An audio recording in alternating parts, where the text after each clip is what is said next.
नमस्कार, मैं हूं सतीश भूटानी। आप देखना शुरू कर चुके हैं वैभव क्रांति चैनल। हमारे साथ मौजूद हैं वोकेशनल टीचर्स एसोसिएशन के अध्यक्ष महेश चौहान। आउटसोर्सिंग पर लगे कर्मचारियों को पिछले 4 महीने से वेतन नहीं मिला है। बात करेंगे महेश चौहान जी से। चौहान साहब, क्या समस्या है ये?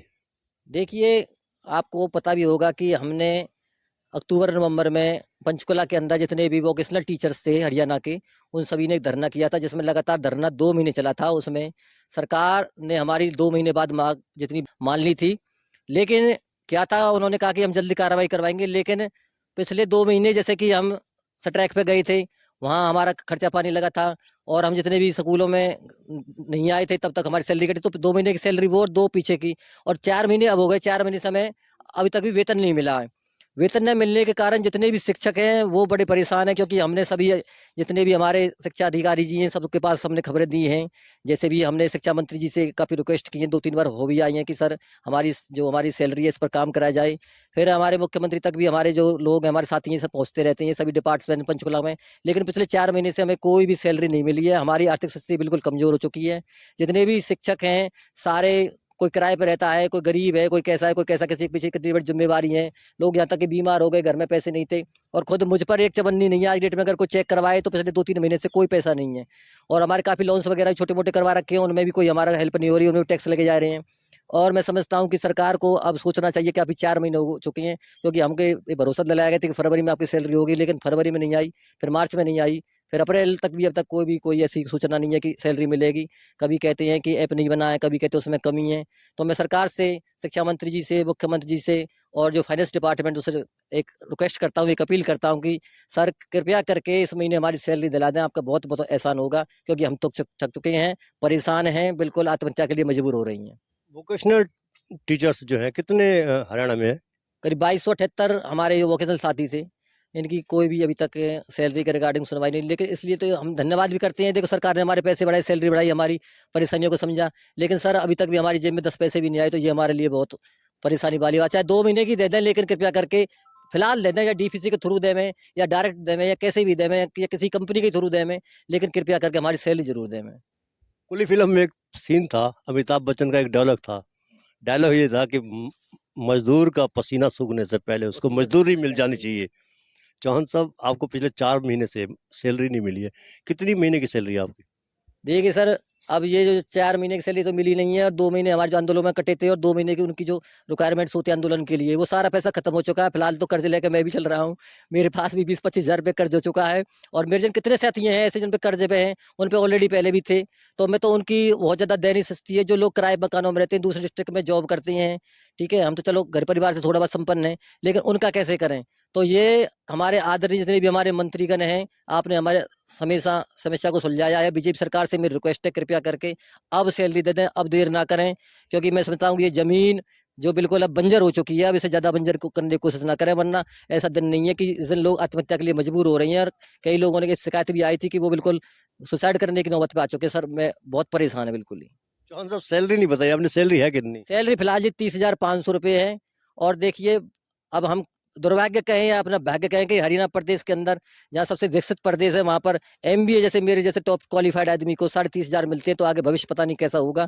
लेकिन फिर भी 30,500 रुपये हमारे लिए 3.5-4 लाख से कम नहीं है। फिलहाल ये मिल जाए, ये बहुत बड़ी बात है। ये जो आप बता रहे हो कि आत्महत्या करने पर मजबूर हो रही है, लेकिन ये आपको कहाँ से संकेत मिले ऐसे? सर मैं और की तो कहूँ क्या, मैं खुद ही परेशान चल रहा हूँ। एक बात बताइए, शादीशुदा मैं, बच्चे मेरे, एक भैंस मेरे बांध रखी है। अब उसका 4-6 हज़ार रुपये खर्चा, उसका मेरा डेली मैं 30 किलोमीटर जॉब करता हूँ, रोज 100-150 रुपये का तेल फूक जाता है। सवारी वहाँ पर नहीं चलती, व्हीकल वहाँ पर नहीं मिलते, दुकान का सारा सिस्टम। ये बताइए, जो आदमी के पास 6 महीने से 1 रुपया भी नहीं हो, वो आदमी क्या कर सकता है? लेकिन ये है कि परिवार को देखकर फिर पैर थोड़े मजबूत करने पड़ते हैं। तो जो निराशा है वो आशा में बदलनी पड़ती है। ऐसा लगता है कल आएगी परसों आएगी, लेकिन उसको पूछिए, आज मुझे पूछो कि मेरे संग क्या परेशानी है। चेहरे से खुशी दिख रही है, लेकिन अंदर इतने गम है, मेरे से सभी भाई बहन इतने परेशान हैं कि पूछो मत सर, बहुत ज़्यादा मुश्किल हो रही है। दुनिया में इतने गम है, मेरा गम कितना कम है। सुना ना? लेकिन चलिए, कोई नहीं। ये और बताइए, आपकी आपकी जो ड्यूटी है स्कूल, ये बी ऑफिस में क्या ड्यूटी है आपकी? देखिए, अभी मैं यहाँ पर बुक लेने के लिए आया था, और फिलहाल इतनी हज़ारों बुक यहाँ पर आई हैं, उनको छाँटना, ढूँढना, पहुँचवाना, ये ऐसा कोई कार्य नहीं होता जो वोकेशनल टीचर नहीं करती हैं। यहाँ तक कि जितने कंप्यूटर से रिलेटेड कार्य है, डीओ ऑफिस से कार्य है, या कोई फंक्शन करवाना हो, या कहीं कोई गांव में कोई भी कोई मैसेज देना हो, या कोई छोटे मोटे जितने भी कार्य होते हैं, ज्यादातर हमारे वोकेशनल टीचर ही करते हैं, ऐसा टैलेंटेड है इसलिए। और कुछ मजबूरी में छोटी पोस्ट है इसलिए करवा लेते हैं उनसे। वक्त बदलते देर नहीं लगती। जब आपने जॉब की थी तो आपकी सैलरी कितनी थी? देखिए असली तो मैं तो धोखे में आ गया था, मुझे नहीं पता था कि ये कॉन्ट्रैक्ट बेस है। अगर मुझे पता होता कि हर साल इनको रिन्यू कर दिया जाता, हर 6 महीने रिन्यू कर दिया जाता, कंपनियां इनकी सैलरी देती, मुझे नहीं पता था। किसी दोस्त ने फोन किया था, टेस्ट क्वालिफाइड करना था, टेस्ट क्वालिफाइड कर लिया, उससे एमबी टॉपर था। लेकिन जब यहाँ पे आके देखा तो इतनी समस्याएं पढ़े लिखे लोगों के साथ, इतनी अनपढ़ के साथ नहीं है। आज जेबीटी के पास नौकरी है, बीएड के पास नौकरी हो सकती है, लेकिन एक एमबीए, एक एमटेक के पास, चाहे कोई किसी भी फील्ड में हो, करीब 14 ट्रेड है हमारी जो इसमें वर्किंग करते हैं, और सारे टेक्निकल लोग 10-15 लाख रुपए के लगा के आई हैं, और किसी को पता ही नहीं था कैसे भविष्य खराब होगा। हमारे प्रधानमंत्री जी ने बड़ा अच्छा नारा दिया था कि कौशल लाएंगे, देश को बचाएंगे और नौकरी देंगे, जन क्या क्या देंगे। लेकिन मैं समझता हूँ कि आज बिल्कुल कहना नहीं चाहिए, लेकिन मैं फिर भी कह रहा हूँ, क्योंकि भैया खाली पेट सारे काम कहलवा देता है कि हमारे साथ तो बिल्कुल धोखा है। 2-2, 3-3 लाख रुपए की हमारी जॉब होती, बड़े से टेंडर पे होते, लेकिन आज छोटे लेवल पे काम कर रहे हैं। अब कहाँ से काम करें? 6-7 साल इस जॉब में हो गए, अब वैसे भी हमारा वो चीज नहीं रहा जो हमारे पास पहले थी, क्योंकि उम्र के साथ सारी चीजें बदल जाती हैं।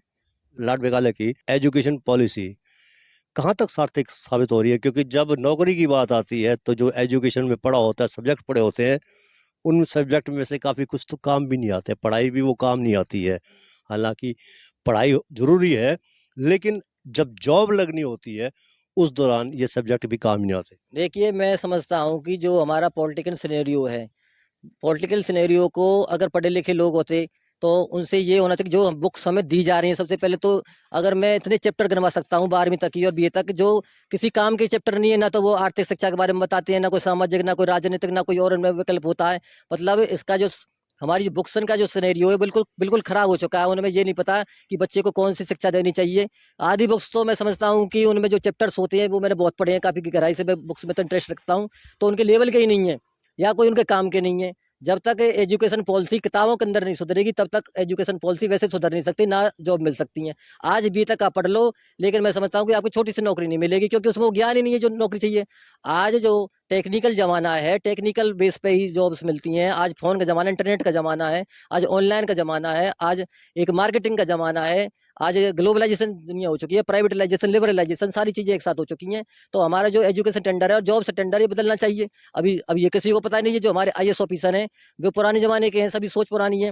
अब वो उस बात को कंपेयर नहीं कर पाते, क्योंकि काम करना पड़ता है, काम करने के लिए टाइम लगता है, टाइम उनके पास होता नहीं है। फूल माला से टाइम नहीं मिलता कि आज वहां पर गए। आज मैं देखता हूँ आज बुक्स आई हैं। आप अगर सच्चे आदमी हो और शिक्षा मंत्री जी तक मेरी बात पहुंचे, तो आप इन किताबों को पढ़ के देखो, मुझे बताओ एक भी किताब अगर काम में आती हो। केवल भ्रष्टाचार के तहत इन किताबों को यहाँ पर रखा गया है। किसी को ये नहीं पता क्या क्या चीज़ नहीं है, कोई मसाला नहीं है इनमें, ना ये पढ़ा पाएंगे। ये खामा-खा की ये बजट बढ़ता जा रहा है, और मैं समझता हूँ कि जब तक एक सही आदमी अगर इनको नहीं समझेंगे, जब तक काम नहीं होगा। अब हमारे मंत्री जी के पास इतना टाइम रहता है, अगले 5 साल की तैयारी करनी पड़ती है बस। उनको तो सुबह ये काम नहीं होता। लोग अपनी जिम्मेदारी निभा नहीं पा रहे हैं, क्योंकि ऊपर से भी प्रॉब्लम है, नीचे से भी प्रॉब्लम तो हर जगह से है सर। तो ये थे हमारे बीच में वोकेशनल टीचर्स एसोसिएशन के राष्ट्रीय अध्यक्ष महेश चौहान। उन्होंने समस्याएं बताई कि जो जॉब पर जो लगाए गए थे कर्मचारी, उनको पिछले 4 महीने से वेतन नहीं मिला है। आत्महत्या करने के लिए भी मजबूर होना पड़ सकता है, ऐसा संकेत भी दिया, ऐसी भावना भी जताई है महेश चौहान ने।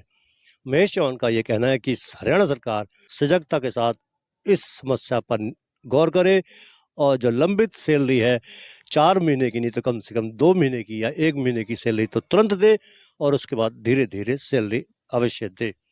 लॉर्ड मेघालय की नीति उसके बारे में भी कहा कि जो चैप्टर पढ़ाए जाते हैं आज के समय में उसका कोई अर्थ ही नहीं है, कोई ज़रूरत ही नहीं है, क्योंकि टेक्निकल ज़माना है, सोशल मीडिया का भी ज़माना है, और लिटरेचर की बात की जाए तो वो आज फिट नहीं बैठता है। सीनियर सेकेंडरी स्कूल के बीईओ ऑफिस से सतीश भूटानी।